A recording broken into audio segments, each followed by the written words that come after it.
Добар ден и од мене. Денеска сме овде во Бутел, заедно со градоначалникот Дарко, заедно со луѓето кои што се дел од општинската администрација, со советниците, кои што наистина прават нешто што досега не се случувало овдека во Бутел, односно реализација на голем број од проектите кои што му даваат еден нов лик на Бутел. Посетивме неколку локации, најголемиот дел од проектите кои што се работат и кои што во периодот што следи ќе бидат сработени, ги кажа Дарко. Наистина представува импозантно, јас им честитам, ги охрабрувам и им посакувам нормално уште многу вакви проекти, бидејќи мора да покажеме дека не се сите исти.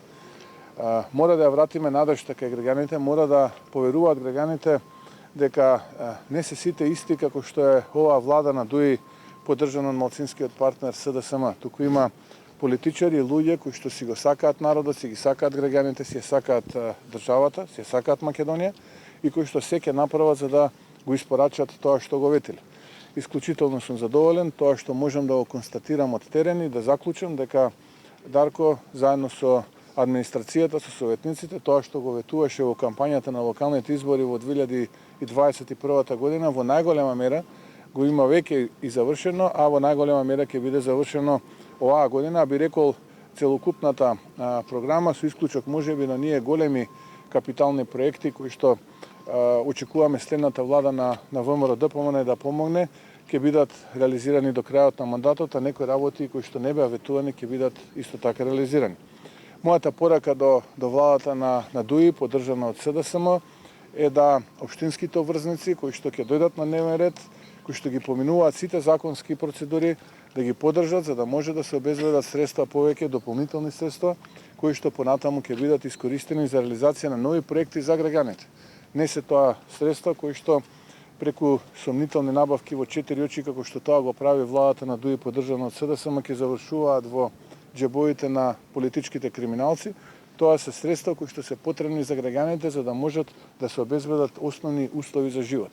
Затоа апелирам до владата на Дуи поддржана од СДСМ, немојте да го казнувате народот затоа што во Бутел нема градоначалник од Дуи или од СДСМ. Напротив, помогнете, покажете дека кога е најтешко, сепак и ние политичарите знаеме да бидеме над ситуацијата и да помогнеме, бидејќи тоа е формалност, не е нешто кое што ќе значи многу.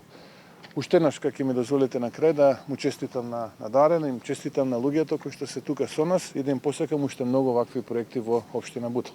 И благодарам, ако имате прашања, ви стојам на... Господине Мицковски, две прашања. Прво да околу уставните измени имате конкретен предлог, целосно да се преслика хрватскиот устав во македонскиот, особено во делот на преамбулата. Ако веќе имате предлог, тоа е ваш став, што е проблем да седнете во работна група како партија заедно со власта за да го испреговарате? И второто прашање ми е повторно околу платите. Споменавте дека ќе чекате од владата предлог за намалување на коефициентите и дека тоа решение ќе го поддржите, меѓутоа од владата гледаме дека нема таква иницијатива. Платите на функционерите онака зголемени веќе ќе легнат за ако и не се легнати овие денови.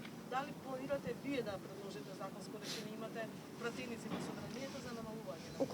Околу хрватскиот модел само да се надополнам, и СДСМ и Дуи ве повикаа да учествувате и да го доставите конкретно предлогот во работната група, бидејќи ако нема конкретен предлог, нема зашо да расправаат.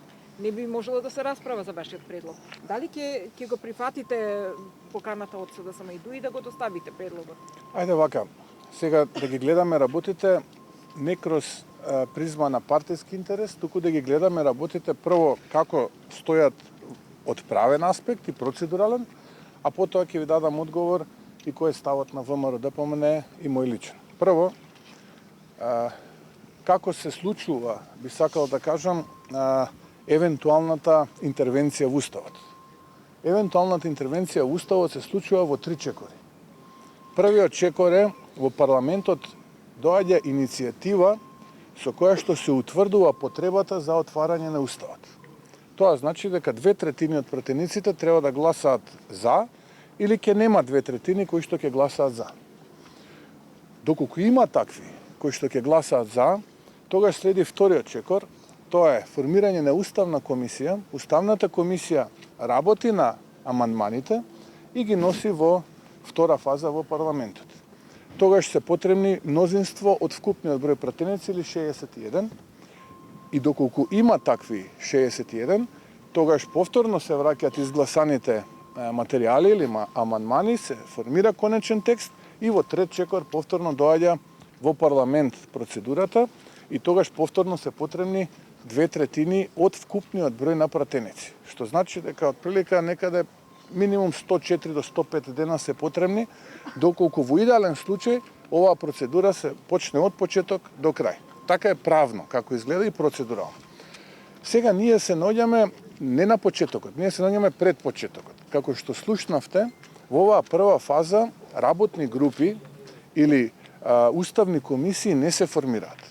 Овде се пред пратениците доставува иницијатива за утврдување на потребата за отварање на уставот. Мене ако ме прашате како човек, не како политичар, прекуглава ми е од работни групи каде што неколкумина политичари седат во затворена просторија и одлучуваат за еднината на народот, а народот е против тоа. Затоа одлучивме како луѓе, како ВМРО ДПМН, еве јавно да го дадеме нашиот предлог, да не се затвараме во темни простори и да ја мистифицираме целата работа, да се правиме колку сме ние важни и значајни, па не знам што е епохално таму ќе смислиме, а во суштина се трудиме да го реализираме нашиот партиски интерес, бидејќи седиме сега таму и некои наши стратези ни викаат, сега Христијан треба да го вметнете во тие групи и ВМРО и сега тука све ќе се реши. Погрешно е тоа. Не е тоа начинот. Тие каде што дат, ние сме се вратиле, неколку пати им повторувам. Секој нивен чекор го знаеме од сега што ќе се случи. Но не е тоа суштината. Ние треба да работиме во интерес на народот. И затоа ние како ВМРО ДПМН велиме, луѓе, еве го предлогот. Ова е предлогот. Вие го посочивте хрватскиот модел. Ние рековме во ред го прифаќаме хрватскиот модел. Сега не е ова желботека, сега ова не е детска градинка, па не ја сакам таа играчка со розево, ја сакам оваа со сино. Или не оваа со сино, оваа со жолто. Еве го моделот. Излезете, кажете, го прифаќате или не го прифаќате. Јас не би сакал да верувам дека една ваква проевропска влада, која што ја сочинува ДУИ и малцинскиот партнер СДСМ, ќе го загрози европскиот пат на Македонија, кога веќе имаме предлог на маса, кој што еве ние како ВМРО ДПМН го прифаќаме и да изградиме консензус околу ова прашање, хрватскиот модел, како што е во хрватскиот устав, така да го имплементираме во македонскиот устав. Се надевам дека нема да бидат пречка за интересите на сите граѓани, а тоа е Македонија еден убав сончев ден, кој што за волја на вистината никој не ни гарантира, нити па некој жив знае кога ќе биде, но ќе биде, вајда еден убав сончев ден Македонија да биде дел од Европската унија. Ќе ве потсетам, овој народ на почетокот од својата државност се откажа од своето национално знаме, верувајќи во европската иднина. Потоа го користеше временото понижувачко име, за да стане земја членка на Обединетите нации. Потоа го менуваше уставот. Потоа повторно го менуваше уставот како резултат на Охридскиот рамковен договор. Па потоа доби вето за да биде членка во НАТО алијансата 2008-та, но веруваше и повторно работеше. Па го промени повторно уставот. Па го промени своето уставно име. И цело време веруваше во некаква си европска иднина. И еве сега конечно нудиме консензус. Консензус околу хрватскиот модел јавно, без да се затвараме, без да седиме во канцелари, без да се затвараме, без да мистифицираме, без да криеме ништо од јавноста. Еве велиме, ајдете господа, одважете се да седнеме и да завршиме работата. Како е хрватската преамбула во хрватскиот устав, така да ја направиме преамбулата во нашиот македонски устав. Стоиме на располагање, еве јавно, немаме што да криеме. Сака на дуел ќе го збориме. Сакаат лидерска средба, на лидерска средба ќе го збориме. Каде сакаат, таму ќе го збориме тоа. Еве, јавно тоа го кажуваме пред цела македонска јавност, нема што да криеме. А на работните групи ќе го зборувате? Ама сега вие повторно ме прашувате нешто што ви го кажав. Работните групи, откако ќе помине првата фаза, тога се формираат работни групи. Сега ние може да си формираме работни групи милиарда со разноразни прашања. Немаат никаков суштински ефект тие работни групи сега.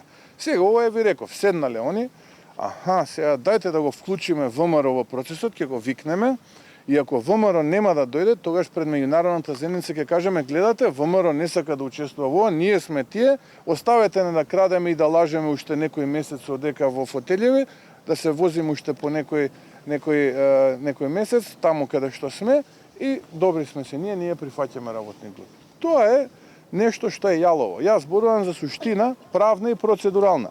Сега нема потреба работни групи. Ево го предлогот на маса, изјаснете се, господа. Не, дали ќе го доставите предлогот? Ево го јавно го доставувам. Што повеќе од ова да доставам? Во јавноста не се прифаќа како материјална за расправа.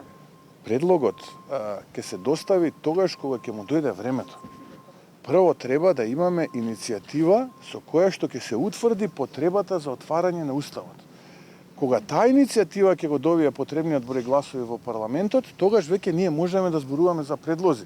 До тогаш се тоа е политизирање. Нема никаква врска со суштината. Ве молам, немојте да дозволувате истите овие политички криминалци дополнително да ја поларизираат Македонија. Ево, јас ви кажувам како функционираат работите, нека дојде некој, нека ми каже дека не сум во право. Значи во собрание ќе го доставите. Дали вие би предложиле измени? Молам? Дали вие заплатите? Дали вие би... Да, за платите. Видете, ние очекуваме од владата, таму имаше најава дека ќе достават предлог измени во законот, инаку за жал како што сега функционираат работите во Македонија, ако сакате една работа да не успее, тогаш опозицијата нека ја предложи. Сега јас сум убеден дека ако ние предложиме, сигурно сум дека ќе бидем и најдобрата да е. И најдобрата да е, таа нема да успее во парламентот. Еве затоа ги повикувам, ние ќе ги поддржиме. Предходно тврдевте, односно останалите измени дека премногу се политизира и трпат граѓаните. И во овој случај, ако премногу го политизирате случајот, 5 милиони евра секако ќе бидат на штета на грб на граѓаните. Од влада кажа дека не е вкусно, како да ги парафразирам, влада да кажува колкава плата би земале пратеници и избрани именувани функционери. Тогаш како да и вие сте за намалување на платите, и тие се за намалување на платите, каде го гледате решението? Решението е во намалување на коефициентите за сложеност на работните места. Тука е во овој момент. Па еве, ако имаме поддршката од јавноста, ние ќе го предложиме. Не, тоа нема проблем. Јас ви кажувам, загрижен сум дека ако ние го предложиме ќе биде одбиена. Немаме ние проблем да го предложиме. Господине Мицконски, предмалку споменавте лидерска средба. Дали би учествувале на таква и евентуално да го предложите хрватскиот модел?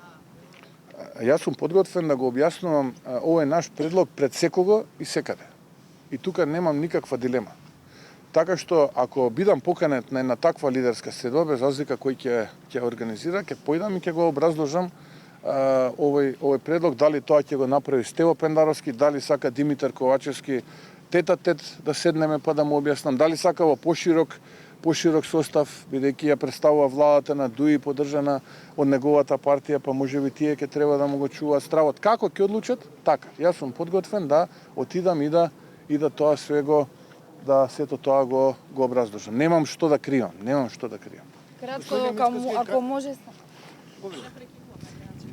Да, за денешниот настан во Тетово за поставување камен темелник на коридорот 8, како го коментирате овој помпезен настан?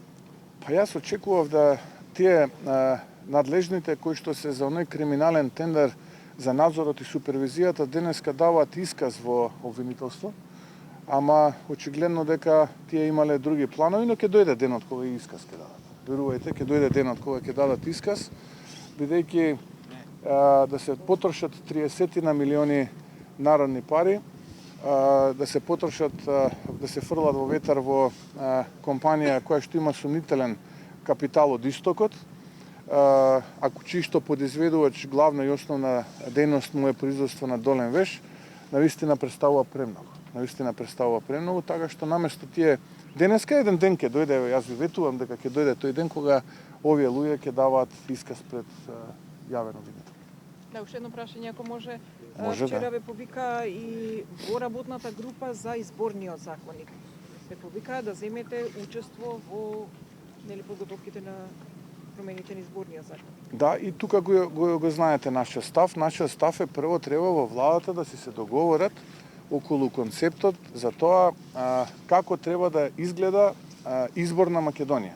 Дали со една изборна единица, како што тоа го бараат коалиционите партнери на помалата партија СДСМ, или ќе биде 8, како што тоа го побара сега новиот член во владата, или ќе остане оваков како што е 6, нека седнат, нека си се договорат кој како мисли, нека излезат со еден земнички став и откако ќе излезат со тоа, ние стоиме на располагање да учествуваме во таа работна комисија која што ќе направи измени во изборниот законник. Што се однесува до техничките препораки, а кои што се резултат на препораките на ОПСИ и ОДИХР, ние сме го кажале нашиот став дека тоа за нас не представува проблем, бидејќи значи само дополнителен квалитет во изборниот процес. Да, ви благодарам.